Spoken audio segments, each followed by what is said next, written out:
All right. So I'm excited to have you. Thank you. It's definitely my pleasure. I think with the Law of Attraction meetup, I've gotten to know you a little bit and just outside conversation. I'm still curious about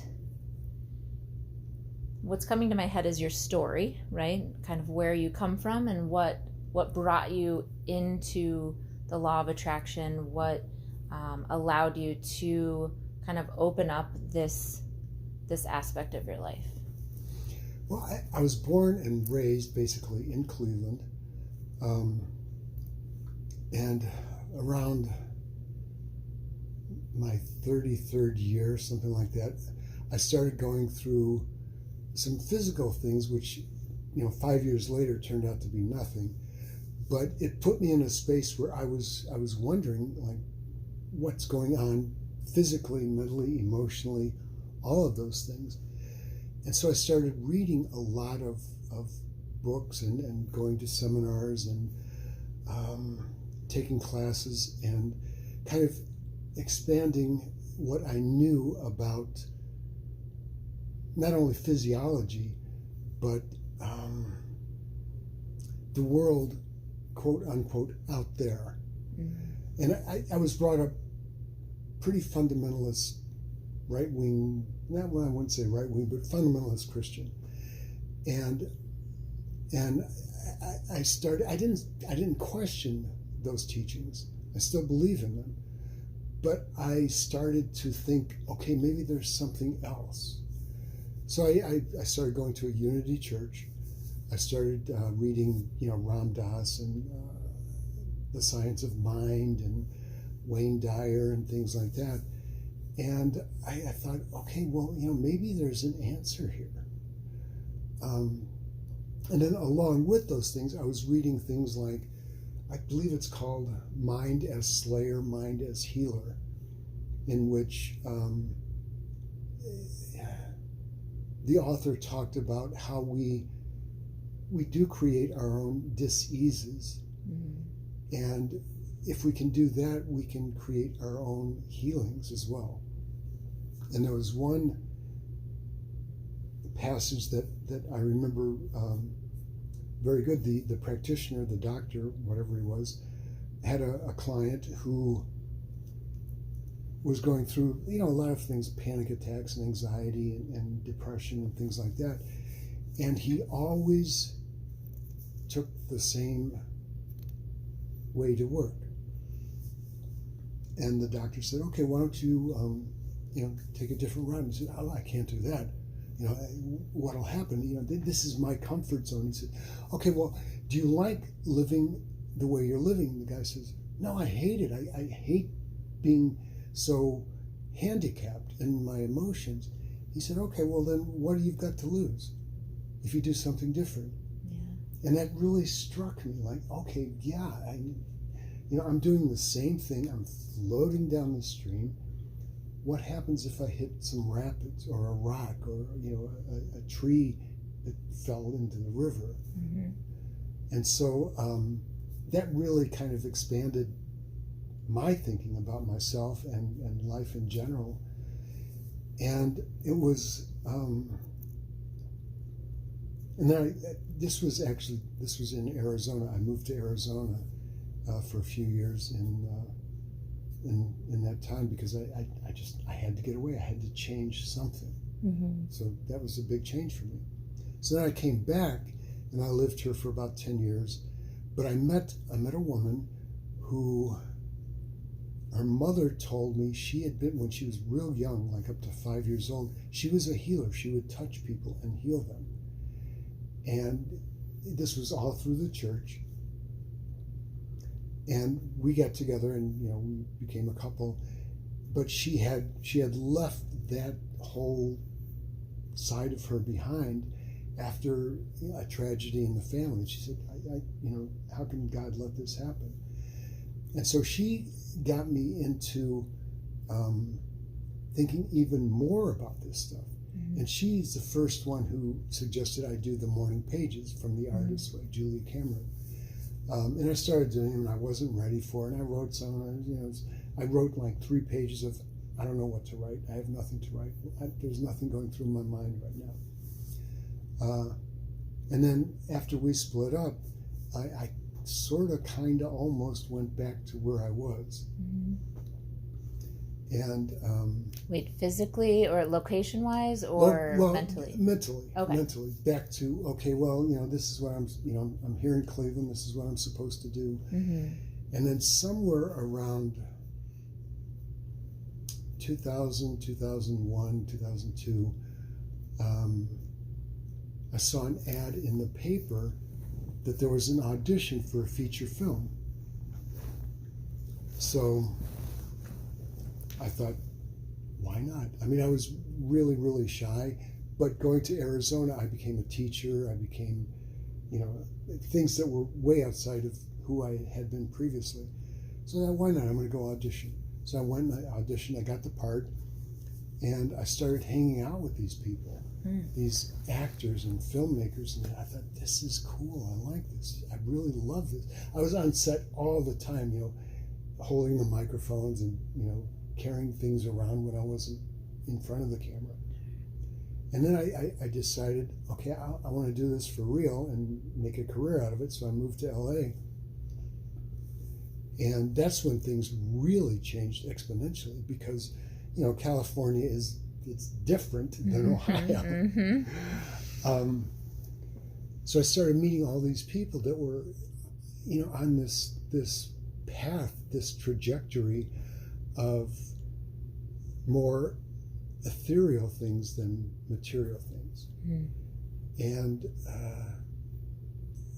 that really changed me. I just started exploring more what I had explored before. Yeah. And I met another woman, and she got me going on Joe Dispenza and Greg Braden and Bruce Lipton, and she had gone to the University of Santa Monica, which gives you a degree in spiritual psychology. And there was an addendum course called Conscious Health and Healing, and it was about coaching. And so I started reading some of the books that she had, and it had, David Hawkins. I can't even remember all the names, but I started, actually, I maybe read more of her books than she did. And it's like, wow, there's this whole other area that, some people call it New Age, some people call it woo-woo or whatever it is.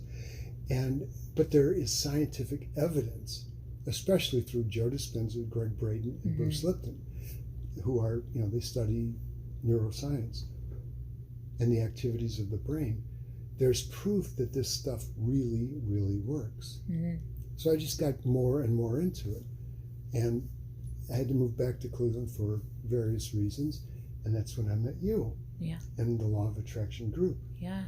Well, that actually, a lot of what you said so far has been, right? It almost seems like your whole timeline has been just this like meeting and this, like you've used the word trajectory, based on maybe this pinnacle point, this questioning, this kind of, I don't want to say dark, but this confusing time period, right? Something happens in your life where it changes you. You're just like, question, what is this? And almost like the spark, right? Yeah.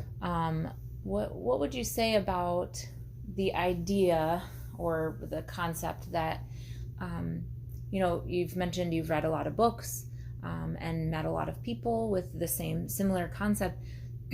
And side note, going to California and then to hear you say the people that you met were not materialistic, and somebody from Ohio, thinking about California, I know there's a lot of excuse me like new ideas, things start out there, right? But I'm also familiar with LA being very, very materialistic, worldly view, right? And this hearing you say that you attracted these other people, or you were attracted to them, is profound, you know. And so then to go back to my question, you know, you've read the books, you're on that path of questioning and noticing, right, what's coming up, and that seeking, right? Mm-hmm. It's almost like chicken or the egg, or tree and the seed, Mm-hmm. right? That the knowledge that you brought in, if you will, because you mentioned out there being Mm-hmm. quotes, right? This knowledge that you brought in, do you feel like it was already in there, or it like just kind of lit up or turned on something, or did you feel like it was, because it probably felt new, but I guess my question being, if you've heard kind of, we all have the knowledge within us, Mm-hmm. and then all of these people who've already done the work, right, and we're just rereading what they've done, you know, it, and then with that, right, the understanding that you pretty much brought all this to you, right? You attracted these people into your life, you attracted these places and these spaces and these books even, right? Mm-hmm. You met a woman with books who kind of on that path. Yeah, so I'm just curious your take on how the knowledge that's outside of us versus inside of us is revealed or unearthed, or that well, I think from my own experience, I never really questioned the stuff that I was brought up with, but it became more clear to me that it wasn't the only way, and it wasn't necessarily in conflict with Mm-hmm. this other way. right. I also come from a Native American background on my father's side, and you know, that whole culture is all about the stuff that's out there, you know, nature and Mm-hmm. and the creator, and you know, things like that. So I think the information is always there. And then, you know, Max Planck coined the term the matrix. And you know, people call it string theory, or Joe Dispenza calls it the field. Mm-hmm. Lynn McTaggart called it the field. I have the book on my shelf. Yeah, and it's that all of this stuff is out there for us to draw into ourselves. It's already there. It's nothing new. Mm-hmm. You know, we can learn new things within ourselves, but the stuff is already there. So, you know, Carl Jung's collective unconscious. Mm-hmm. It's some people call it, you know, God, the universe, whatever you want to call it. You know, I still have a picture of Michelangelo's God. Mm-hmm. You know, the beard, and the white hair, and all that, and because that's what I was brought up with. Sure. And I think that, and what I went through at that time when I was 33, you know, some people would say it was a dark night of the soul, but I don't think it was that bad. Sure. It was something I was going through, and I didn't see, you know, lasted for 5 years. And it was, you know, I'm so grateful that it happened, Mm-hmm. because it changed me. Before that, I was, you know, living in Cleveland. I was, you know, like, you know, just in myself, and I wouldn't talk to people, and, you know, I was angry and all that. And then I moved out to Arizona, and I had to do something because I had to support myself. Mm-hmm. So I became a teacher with the knowledge that I had of photography and wood carving and lapidary and silversmithing and all those things.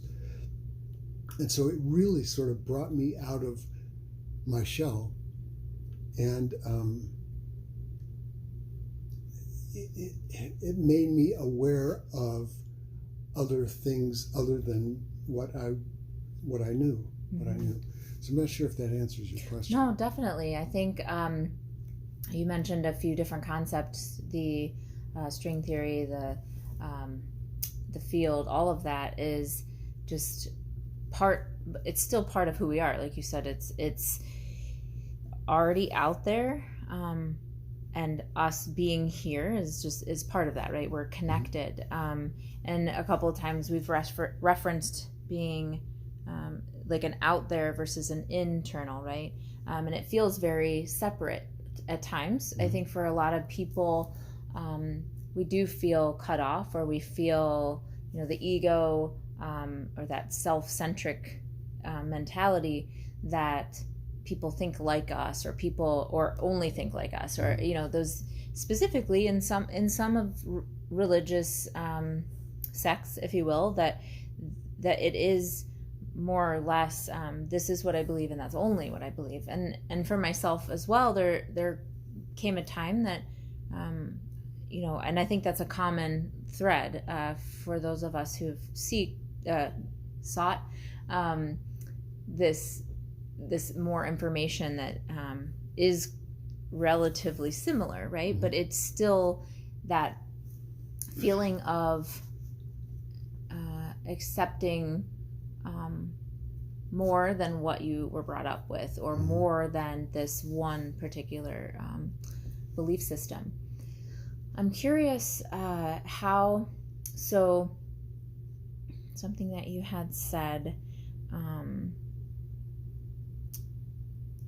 being self and having that kind of inward focus, and you've mentioned that you moved to Arizona,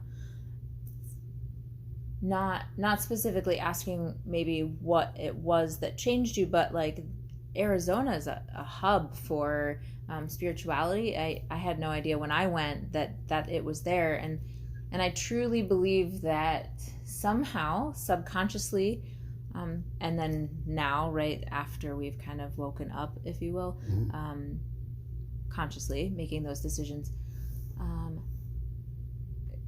did you have a feeling of like, I need to go to this place, or was it almost set up for you where you're like, this is my option and this is what I'm going to take? Does that make sense? Yeah. Well, actually, my sister and her husband were living there at the time. And I took a friend of mine to visit them, and I decided I'm going to move here. And it was home. Yeah. Arizona is home to me, even though, I've lived there twice, but it was so familiar. Yeah. And I lived, outside of Phoenix in a place called Apache Junction, a small town. Then it was a small town. I don't know what it's like now. And it was, the Superstition Mountain wilderness was there. And to me, it was just a magical, every day when I woke up, that's what I saw. Wow. And it was beautiful. And it's interesting because for a long time, I didn't want to actually touch the mountain because I thought the magic would be gone. Oh. And it kind of was. Yeah. When I actually went up and actually touched it. Yeah. But only for, a little bit, and then it came back. Sure. And then the second time I moved there was in Sedona, which is, it's like Mecca almost. Energy City, yeah. And again, like-minded people. Some of them, were way out there, farther than I was. Sure. Some of them were, not so far. Yeah. So I just gravitated to the people who, sort of had the same ideals that I had, but also, got in touch with some of the others who I could learn from. Yeah. And grow from. Yeah, that's huge. Yeah.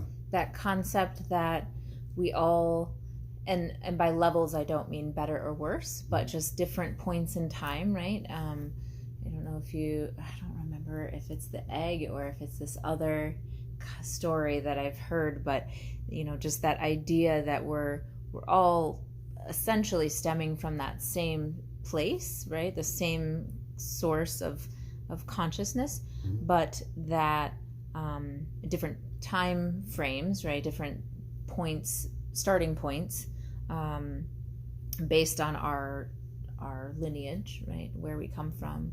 And then if you're familiar with karma, that idea that working through some of those sankharas, the coverings on the heart, your identity being masked by that covering. So kind of going through all of that and seeing, yes, we are kind of attracted to similar, like-minded, and that's comfortable, right? But I love that you mentioned I also sought out those that I could learn from, that I was curious about, and really trusting that instinct and that intuition of, I believe this, but I also want to hear from these other people who have other experiences. And I think that's huge, because something you said earlier about the story with the guy just moving or changing the way he goes to work, right? We get stuck in our ideals. We get stuck in these spaces of, well, this is what I believe. I found a lot of times when I'm talking with people who have not heard about it before, a lot of my jargon, a lot of the stuff that I've, it's just the names that we shoot off. It's like, well, you haven't heard of these people? And or their work, and it blows my mind. But it's also remembering that we're all kind of in different spaces, and I'm kind of bringing it back here, that idea that we are all here to help each other, and based on our experience, based on our likes and preferences, if you will,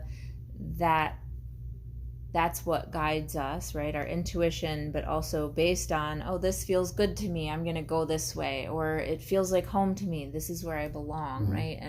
And taking that leap of faith, if you will, or getting out of the comfort zone and saying, I will trust this, and then seeing what opens up for you. I think a lot of people are stuck in that, like you said earlier, and you did very well with the nonverbal, right? Like the crouching inward, and the I don't want to let people in, right? But I also don't want to share. I don't want to open up and be vulnerable. And I think that vulnerability really helps us with that path, right? That place of, oh, I'm not so sure.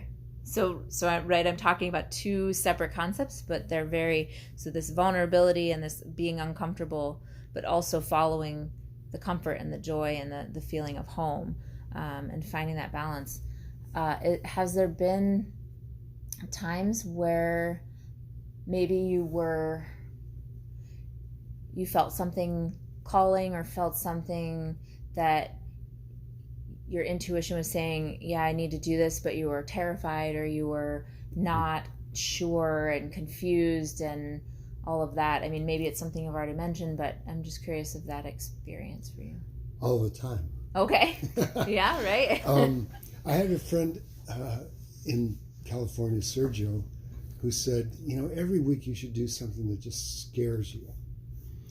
And there was another quote from someone who said, never be the smartest person in the room. And they sound like two separate things, but they're not really. Because if you do something that scares you, that's outside of your comfort zone, then your comfort zone gets bigger. And if you're not the smartest person in the room, then you can learn from these other people. Yeah. And those are two things that I always keep in my mind, and I always try to follow through with.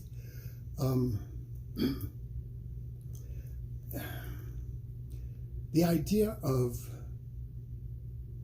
expanding and expansion itself, of your consciousness, your emotions, your intellect, your whatever it is something that really scares people sometimes.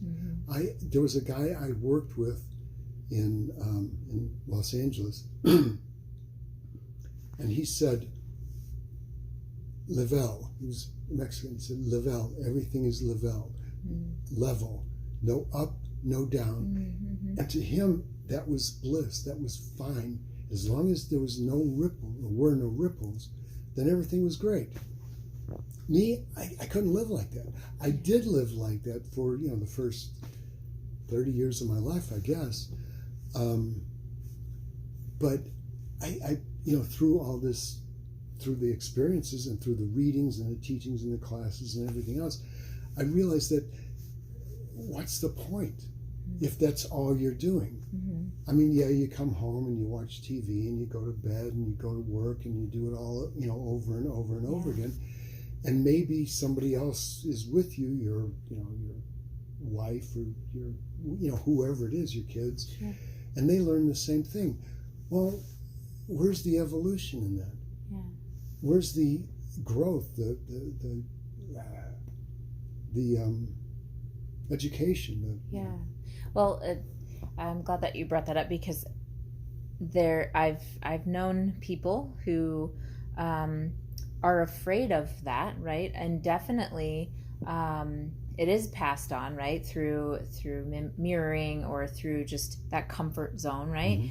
Mm-hmm. But there are so many people who that's it for them, that they don't to expand, to grow, like that's not what their focus is. And it's interesting to me to be that way, because for me that feels stagnant, that feels uncomfortable, to be in that space of a friend of mine calls it somnambulance. Mm-hmm. So like sleepwalking. Mm-hmm. Right, you're not doing anything. Like, how is that living? And we've seen through studies that sedentary lifestyle, right, watching too much TV, whether that be turning your brain off, if you will, or just being fed information. You've seen those memes where it's just like the typically American obese person sitting on the couch, and just like it's just feeding all of this junk with the corporate agenda, right? And so this idea that your life is not your own, right? And mm-hmm. and I think for a lot of people that is pre-woke stage, if you want to use right. terms. But I've had people even say to me that they don't have a passion, or they don't have a focus, they don't have a purpose, and not to say that of course you do. Like, I don't want to push people, I don't want to that's just where they're at, and sometimes that's the life, that's their life, that's their to be level and to be equanimous, and to not have to go to these high highs and these low lows, is more or less safety, right? You're not what's the word, craving. You're not there's no aversion, there's no risk, right? So you're safe, you're in your little bubble, and that's good. But there's plenty of diversion. Yes, so much. And like I was saying, though, people are getting sick from that. And I think that personally, and I believe in our conversations you would agree that that's a lot based on this unawareness, right? This unconsciousness. And go ahead. Well, the ego wants homeostasis. Yeah. It wants everything to stay as it is, because that's what's comfortable. Yeah. And ironically, homeostasis is a good thing in certain situations. If you've got a cold, your body produces a fever to bring things back to homeostasis. Mm-hmm. And so physiologically, it can be a very good thing. But emotionally, intellectually, not etherically, spiritually, mm-hmm. It can be very bad, because if you're always staying the same, there's no room for growth. Mm-hmm. And to me, homeostasis is like, it's a much longer than 4-letter word, but it's not a good thing, mm-hmm. because there has to be something going on, mm-hmm. different for me. Mm-hmm.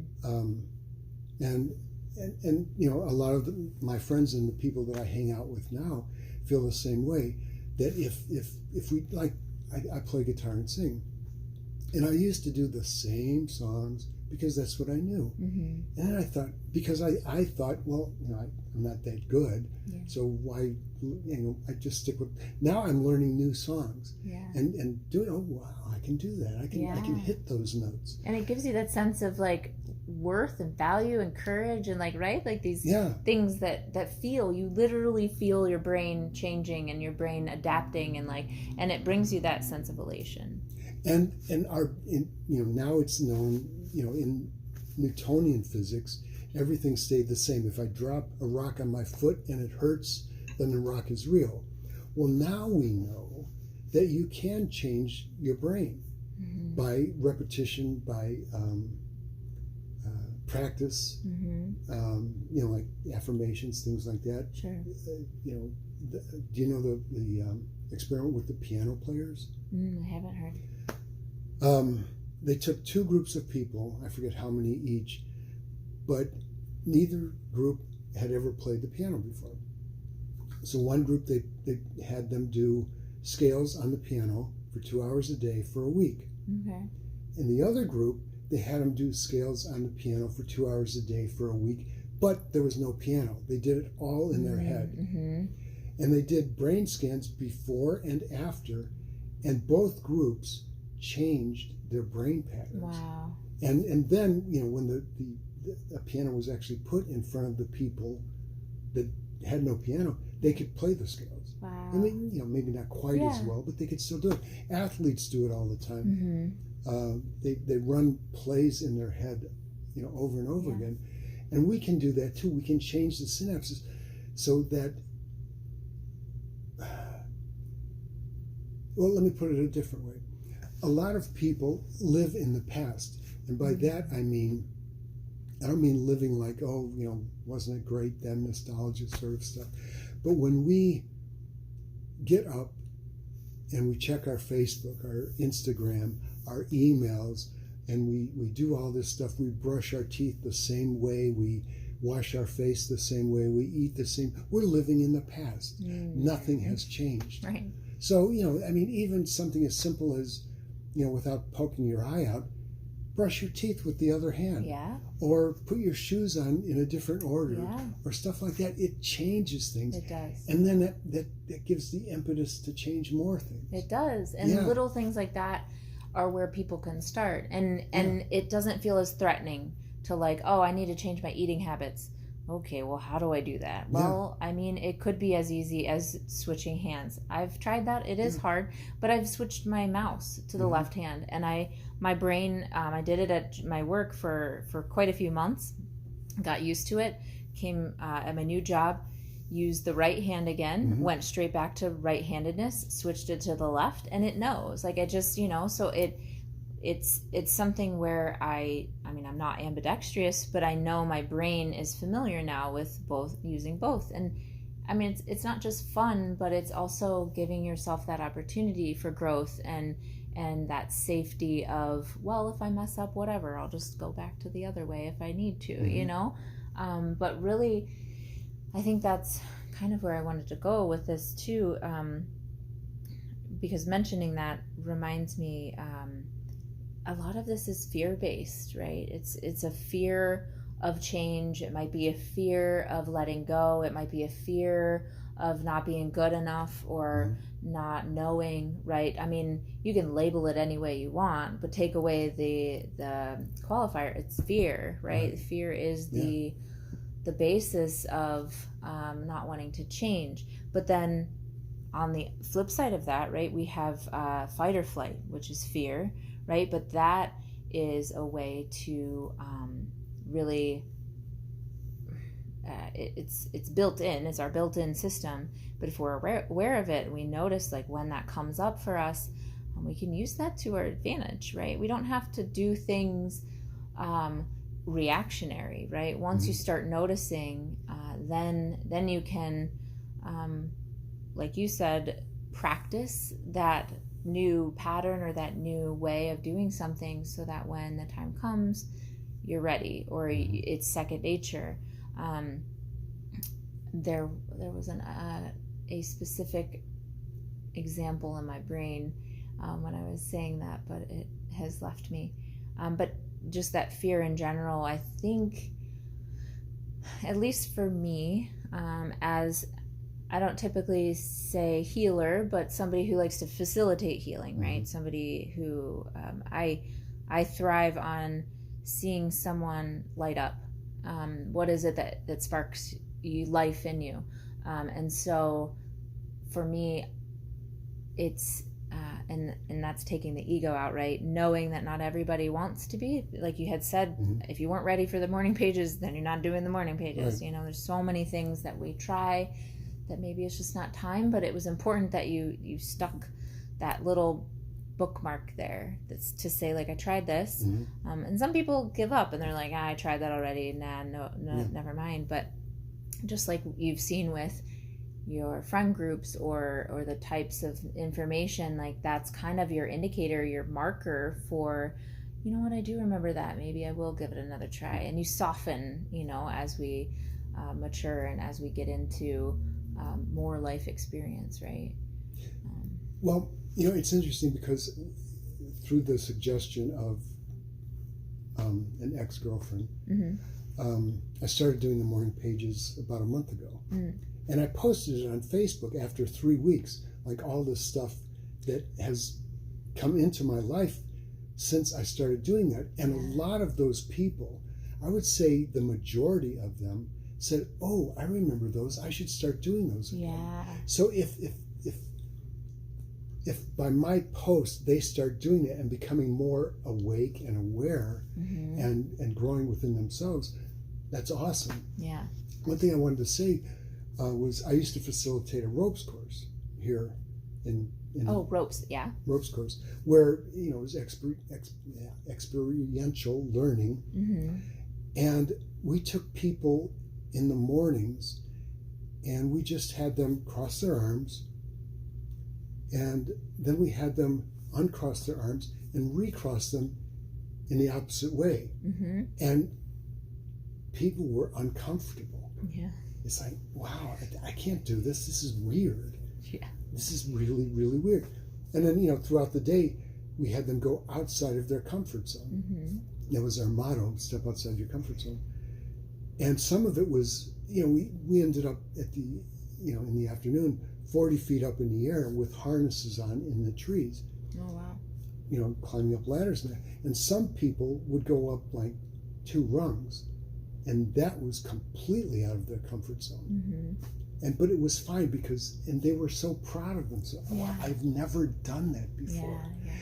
And just them coming away from that and having this experience really, I think, opened up their lives to new possibilities. Like, oh, if I can do that, maybe I can do this. Yeah. And that was awesome. Yeah. Yeah. I love that you use the word experiential because, one, that's what this life is, right? It's just that experience of being in a human body. And I think a lot of people are kind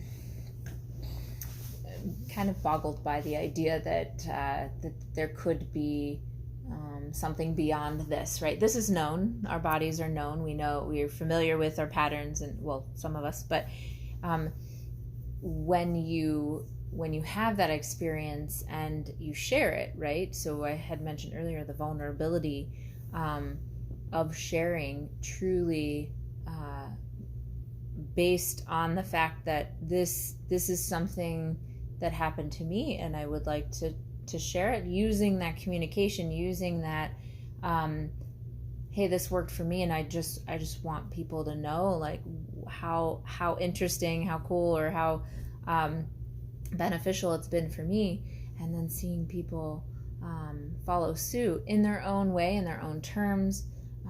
That's, for me, that's what it's about. And so I'm glad that you brought that up. It's all about our experience. And I think some people feel, like we were talking about fear, but this feeling of being trapped or feeling incapable of these things, and to see other people do it. I've had a lot of people in my life, I could never quit my corporate job, or I could never take such a big financial risk, or all the things, right? There's lots of things that I've done for me because I was feeling uncomfortable and I chose, no, this isn't what I want anymore. I will just do something else. And taking that first step, like you said, it could be as easy as crossing your arms the other way, which I'm not even sure I could do that. But just that concept of, you know what, I don't know where I'm going and I don't know what it's going to look like. You might have a vague idea of, like, oh, it would be really nice to have this thing in my life, or this job, or whatever it is, right? This trajectory that you want to see for yourself, and not knowing how to get there. Like we talk about that all the time in Law of Attraction. It's not the how, but it's the action. Like it's action with intention behind it, right? So, not knowing where, particularly where we're going, as in a few steps ahead. Maybe the end result, like a GPS. You put in, this is where I'm going, and I know that where I'm at is not where I want to be. So just turning onto the road, right? Just saying, I'm gonna cross my arms differently today, and seeing what happens, and then following that. But have you noticed? So morning pages have been pretty profound for you. Are there any other modalities, practices, or things that you found over time that maybe could be still useful for you, or maybe they were in the beginning, and maybe not so much now, but anything that comes to mind that you've done or utilized in this path? Well, meditation, of course. Okay. And also being clean with what I put in my mouth. That helps a lot. I'm not totally vegan or anything like that, but I am pretty careful about what goes in my body. Sure. And I found that it's a detox when you start doing that. And along those lines, it's also kind of a detox when you, and this is what makes people uncomfortable a lot of times, I believe. If you go to a sort of a different modality of thinking, like more expanded horizons and learning about things, sometimes you go through a detox, not necessarily a physical detox, but an emotional detox. Sure. And that can be uncomfortable, just like a physical detox can be uncomfortable. Sure. And a lot of people will stop there and say, oh, something happened. I can't go any farther because look what happened to me. Yeah. I say, well, yeah, but Winston Churchill said, if you find yourself going through hell, keep going. Yeah. Yeah. Yeah, really. I'm so glad that you said that, because I just recently finished a Vipassana course, and what I was told is the next 6 months of your life is going to be pretty intense. There's going to be a lot of stuff that comes up, because it's a very focused, intentional effort to release what I had mentioned earlier, sankharas, which are coverings, right? So if I've covered myself with all these identities, all of these things that I claim to be, and that I have the patterns that I am, right? All of that stuff. Once I start releasing that and getting closer to the true self, I notice, and it could be as easy as I change my habits and then this shows up, right? I'm just giving the example. So when you take, excuse me, these layers off, stuff comes to the surface. We shove stuff down, and we stuff it away because we're like, no, not right now. I can't handle this right now, because you're busy, your life is full, you have to focus on something else, and that's both understandable and at times honorable when you know that it's not something you can deal with right now. But when it comes back up, it wants to be heard, it needs to be validated, and most of the time it's really intense. It can be uncomfortable, it can be confusing and scary, and like you said, people just stop and they're like, nope, that I tried, that's not what I'm doing right now, I can't handle it. People don't really give themselves enough space and compassion. Like you said, part of compassion, or even in the Christian belief, the concept of treating your body as a temple, right? This is the vessel that we were given, and how we treat it, what we put in our body, on our body, in our minds, what we take in, auditory and visual, like all of that stuff, the people that we surround ourselves with, that is so important that we monitor that and we notice how it makes us feel, because so not to go too much on a tangent, but like those are the types of things, if we allow ourselves to be surrounded by people who will support us through those tough times, and reinforce and encourage us to stay the course, right? Keep going. That there is light coming, that there is something to be said for going through the mud, right? The lotus analogy. Yeah, and it's so, yeah, coming back to the beginning of who you surround yourself with, and that kind of being part of that beginning.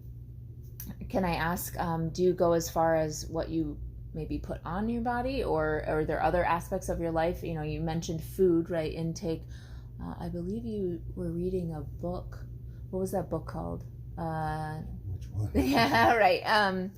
It was the one that you had at our conversation. It was about food, like raw food. Oh, the nutritional healing.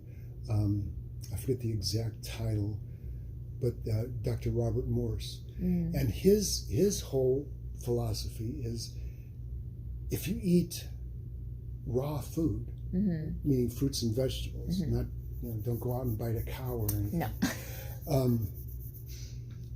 That you can heal yourself of anything, because that's what human beings are meant to be. We have what are called dog teeth, but they're not really for tearing meat. Right. They're called dog teeth, carnivore, whatever it is. Canine teeth. Yeah. Because that's what dogs have. And I'm not saying don't eat meat. I mean, sure. I prefer not to. I do occasionally. But that whole, if we take everything as a whole, the earth, the universe, our bodies, our the people we come into contact with, the animals around us, we all work in conjunction together. And if all the bees were eliminated from the earth, everything would die. If all the trees were eliminated from the earth, everything would die. I can't even imagine. If all the people were eliminated from the earth, everything would flourish. Yeah, we are an interesting. And that's not saying we're bad, but sure. we tend to believe that everything is for us. And so now we've got global warming, which some people don't believe is happening, but you can see it. You've got pollution. You've got a Texas-sized island in the middle of the Pacific made of plastic. Yeah, so much. It's so sad. And that's a great point to make, because it's not just what are we putting in and on our body, what are we surrounding ourselves with, but how are we consuming or using what we have, right? So like the plastic, and how can we get out of the routine of saying it's okay to give me a styrofoam basket but whatever they call them, a take-home container from a restaurant. I watched a video that a girl had brought her own in, and at first it was not well received. Why would you bring in your own when we have all that? No, and to stop and say this isn't okay. I mean, even just the amount of trash that we make, and to be so disconnected from where it goes and what's happening to it, right? For people, a lot of recycling is just is taxing, right? People don't want to clean out the containers and or reuse these the vegetable bags, taking them to the grocery store, because it's inconvenient, because they've made the plastic convenient for us. But it's really truly just little steps like that, and you don't have to go all in at once. I mean, that's hard. It's difficult to do that. I will not say that it's impossible, but it's how, when you turn that on, when you realize this is what's happening, it's a cascade effect, right? I mean, I've multiple times purged my clothes closet and recognized the surplus and this just excess, right? What do I need this for, right? And just the things that I've noticed, people that I really care about keeping lots of stuff, and then perpetuating that with gift giving of certain things that I can't reuse or, all of that stuff. So it's really using your voice and saying, and just like we said earlier, it's living by example. If I could just make a little bit of an impact, and I'll start here, right? I'll start with going to the restaurants that don't give me the straws, or going to the places that accept the take-home containers. You're bringing them in, or they use compostable, or whatever it is, right? And seeking those out and saying no to the places that aren't doing that, right? Because I feel like, yes, we're very egocentric, and we feel like this is all about us. But when we turn that focus outward and recognize that we are all connected, and it's all, if I don't do something, then it's going to affect my neighbor. It's going to affect the people, and whether it's you feel very connected with the animals, like that's, and so then people aren't going to do the things, the products, eat the food, whatever it is, for that cause. But just making one little change is going to affect more of your own life, more of the people around you, and I think that's just a beautiful thing. And then going back to the law of attraction, when you do those things, and other people see you doing them, and that it's okay, then you attract like-minded people that want to do the same thing. But also you attract people who, I don't want to say want to be like you, but sometimes that's the way it is. Oh, I want to be like that person, so maybe I'll start using biodegradable things instead of plastics and all this other stuff. So you do attract the stuff to yourself, the learnings, the teachings as well. I mean, the best teacher learns from their students. Yeah, I think Abraham Hicks says a lot. We do things because we think we'll feel better in the having of them, or we want things, right? We desire things because we think we'll feel better. So when we look at others and we say, "Oh, I like the way he or she has changed, or the way that they are now just seem happier, or they have joy in their life, or they're not so stressed all the time," and they start asking, "What are you doing? What's different about you?" And that could be a plethora of things, but it's asking those questions and just being curious and being vulnerable and open enough to start those conversations, and then in the reverse, being open enough to say, this is what I'm doing, but not being so, you should do this too, because that can push a lot of people away. It does. It just pushes them away. Yeah. And I can do, like by example, right now, my two sisters, they've been sick for weeks with the cold, the flu, I don't know what it is, pneumonia, and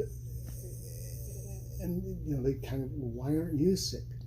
Because I'm in close contact with them. I said, well, look what I put in my body. Yeah. Look how I take care of my temple. And sure, maybe it's nice to be able to eat whatever you want or smoke cigarettes or whatever, but look how you feel right now. Right. Yeah. And it doesn't seem to be getting any better. Yeah. And I think in addition to that, having the mindset that, I'm even with pain, right? So being sick or being in pain, we get trapped in that, I don't feel good, this isn't getting better, and it's fear again, right? But it traps us into that cycle of thought where it's hard to look outside of that and think, I am getting better, or even just, you talked about affirmations, like my body is healthy, and really reinforcing that. I mean, if you can imagine just saying those words and your cells listening to you and being like, oh yeah, okay, what do we need to do to match that, right? So, and that goes beyond just being in pain or being sick. I mean, in our wildest dreams, to say, I want to be this thing that I'm not so sure about, and just or attracting a mate or attracting a job or these things that we think are so far out of reach. But if we feel that if we think we'll feel better in the having of it, it's worth exploring, because even if it's something material, if it's something, because eventually you learn that it's material things, it's whatever, right? But sometimes having that sets you on the, oh, well, I guess I didn't need that. Or I'm glad I have this because then I was able to do these other things. And I know that's kind of vague, but just that concept of believing that you deserve health, or you deserve to be pain-free, or that worthiness, right? That, and then even the flip side of that, acknowledging that the pain might be teaching you something. It's an indicator of, like, obviously poor health, but maybe something deeper. Like you said, the physical component is there, but I've read, I don't remember where, but that it particularly starts with a mindset, a state of mind, and then when the opportunity meets. So if you're not taking care of the body and you have these other thoughts, that creates that dis-ease, right? So I'm glad that you mentioned the book that you said earlier that I don't remember, but people can just rewind.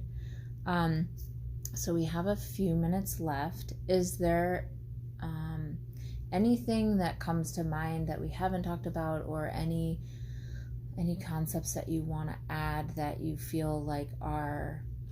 Well, as far as, like you were just talking about feeling, and a lot of people say affirmations and positive thinking and visualization and all that will bring about all this stuff to you. But I think the key is that you have to believe it. You can't just say it. And maybe if you do the affirmations enough time, and your cells start to think it, and you create the synapses, then maybe you start to believe it. But if you can, and I told this when I had your class, that if you can actually live that life, and that doesn't mean if you want $10 million that you go out and max out your credit cards and buy boats and cars and all that stuff.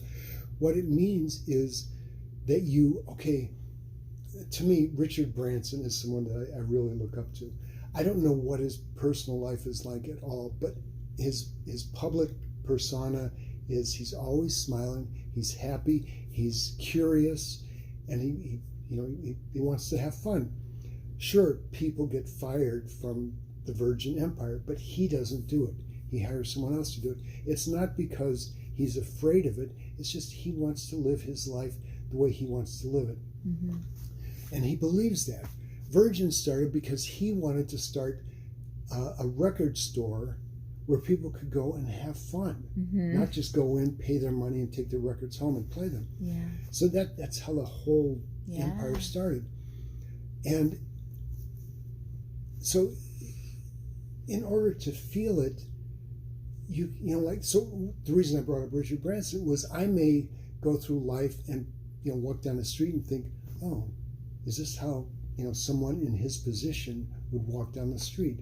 Is this how they would brush their teeth? Or, okay, I'm brushing my teeth and I'm already there in this position that I want, with $10 million or the perfect job or the perfect mate or whatever it is. And to me, that's the real law of attraction, is bringing the things to you by being on the same wavelength. Joe Dispenza mentions being in the field and what's he call it, the void, and just connecting yourself to all this other stuff. And by doing that, you can actually bring material things to you. I mean, people think that's too far out, but it's true. But you you just practice it and you see it show up. I think when you were talking, it brought up for me that a concept of just following your breadcrumb trail of joy, but being intentional about noticing this brings me joy, and then stepping into that, knowing, and like you said with the Virgin Records, like, this is just a thing I want to do, and I'm going to do it because I believe I can, right? in those little steps of, I believe I belong in this place in the world, or I believe that I'm meant to do this thing. If that comes up for you, starting with whatever first thing that you think of, but believing it, but also like finding the joy in it, because what else is life about, right? I mean, I truly believe this life is about experiencing, and you get to choose, even when we don't feel that great, allowing ourselves to be in it, because we know it's impermanent, and the joy will come back. Like you said, it is up and down, but it's worth the risk. It's worth the intention that we kind of put ourselves in. Well, one of my first acting coaches Yeah. was Dee Wallace, the actress. Oh. And she gave me this piece of paper that had a picture of a house cat looking into a mirror, and looking back was a mountain lion. Oh, yeah. And under it said, "See it, believe it, become it." Yes. That's beautiful. Yeah. Great. Well, we'll end with that, because that's perfect. Yeah. Say it again. See it, believe it, become it. Yeah. All right. That's your homework. Right. Thank you so much. Thank you.